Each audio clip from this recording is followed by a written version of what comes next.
Now, the Dance to the Berdache. This is a painting by George Catlin, um, who was an American painter and who traveled out west when he saw the impact of colonization that was happening here on the East Coast, and he thought that he should go out there and capture the native people before their culture was wiped from them, like he saw from many, many nations here on the East Coast. And there's many names to this image, and it's called the Dance to the Berdache, the Dance of the Two-Spirit Person. However, these are the Sauk and Fox people, the Saki people, and it should really be the Dance to the Ikukula, which is their word for Two-Spirit Person. Now, for the Saki people, just like the Cree people, we had two chiefs, and we're going to talk about this painting right now, and to show that this is not how it is not sexual orientation within a traditional setting and how it is a gender analysis. Now for the Saki people as well as the Cree people and many Plains people is we had two chiefs. We had a camp chief, head of government and internal affairs, and we had a war chief, the head of state and external relations and external affairs. And for the folks, for the Saki people, it didn't matter how much the war chief said, we have to go to war with this neighboring nation because they have wronged us. It wasn't until their Ikukula, or their Two-Spirit Person, said, we will go on to war on such and such date and time. So it tells me that there was an immense amount of political power that was also held in this office of Two-Spirit. Then at the eve of a battle, the night before the battle, is the Two-Spirit Person would walk out into the middle of the camp, or again, a space, and all of the warriors would come and do an elaborate dance. And they would try to catch the eye of their Two-Spirit Person, which is another male-assigned individual. So this painting is all male-assigned individuals. And they would try to catch the eye of the Ikukula so they could have sex with another man, or another male, pre-battle, so they could take a little bit of that Two-Spirit spirit into battle the next day. Now, if you look at all of those warriors, they were all straight identified. Yet at the same time, they're vying for the sexual attention of another male. And you're like, what? What's going on here, right? So what I would like to do is to go to the next slide, please. In all of the research and the work that I have been doing, I have yet to find a corresponding term or word for gay, lesbian, or bisexuality. Now, I'm not saying it doesn't exist. I just have yet to find it. You know, there's so much diversity in so many different nations.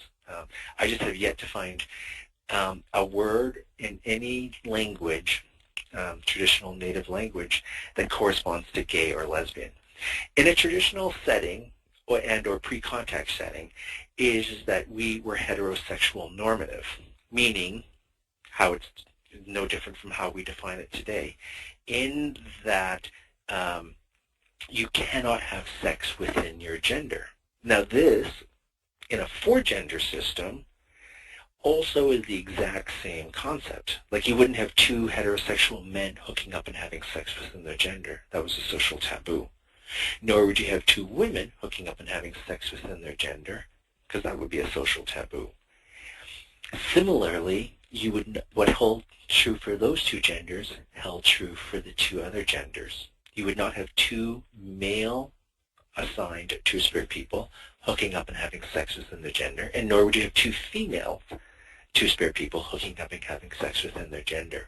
I, as a Two-Spirit person, would hook up and marry and take a straight man as my husband outside of my gender, and my husband would do all of the things that were socially expected, including having sex, but if our relationship ever dissolved, he would go back into the pool of eligible bachelors. Similarly, for our female Two-Spirit people, they would take a straight woman as a wife, and again, if the relationship ever dissolved, the woman, their wife, would go back into the pool of eligible bachelorettes. So again, you see that this is something that challenges our current construct of one, just two genders, but also this current construct around sexual identity. You know, if you look at like the sexologist Kinsey, and his 6-point scale. Now, Kinsey's, the numbers have changed since he has come up, since he defined and came up with his 6-point scale. But Kinsey's research, again and again, has shown that if his scale was like from 1 to 6, 1 being hardcore straight and a number 6 being hardcore gay. Wouldn't even think of having something, a sex, or with someone of the opposite sexes on the 6 side. What Kinsey has showed is, and other researchers have shown, is that between 1 and 1.5% of the general population are on the 1 side of the scale. And other researchers, as well as Kinsey, shows that only between 1 and 1.5% are hardcore 6 or hardcore gay. Now, if you do upper ranges, 1.5% gay, 1.5% being straight, add those together, that's 3% of the population, leaving 97% of us in this like gray area between 1.1 and 5.9. And there is like a diversity within our sexuality. And so if there was no stigma hooked to sex, it opens up the possibility that 97% of a population could have same-sex relationships and could also have non-same-sex relationships if there was no stigma hooked up around sex. And so I believe that is the account that opens up the possibility for 2 male-assigned individuals, one being straight-identified, one being two-spirit-identified, hooking up and having sex. Similarly for female-assigned two-spirit people and straight-identified women. And so in our current regime and current constructs, is like if you were sitting somewhere like on a 2.5 on the Kinsey scale, like you have greater straight tendencies than same-sex or gay tendencies. In our current way of conceiving human sexuality, that person has to decide whether or not they want to identify as gay or straight.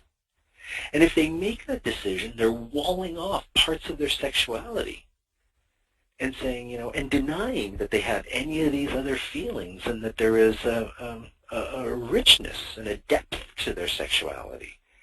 And so I challenge folks to look at it at the way in which that we talk and we make this false dichotomy around heterosexual and gay, or straight identified and gay identified.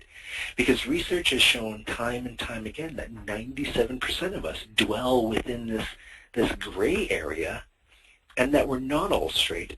Only 1.5% of the population is, or we're not all gay, and only 1.1 to 1.5% are gay identified. Next slide.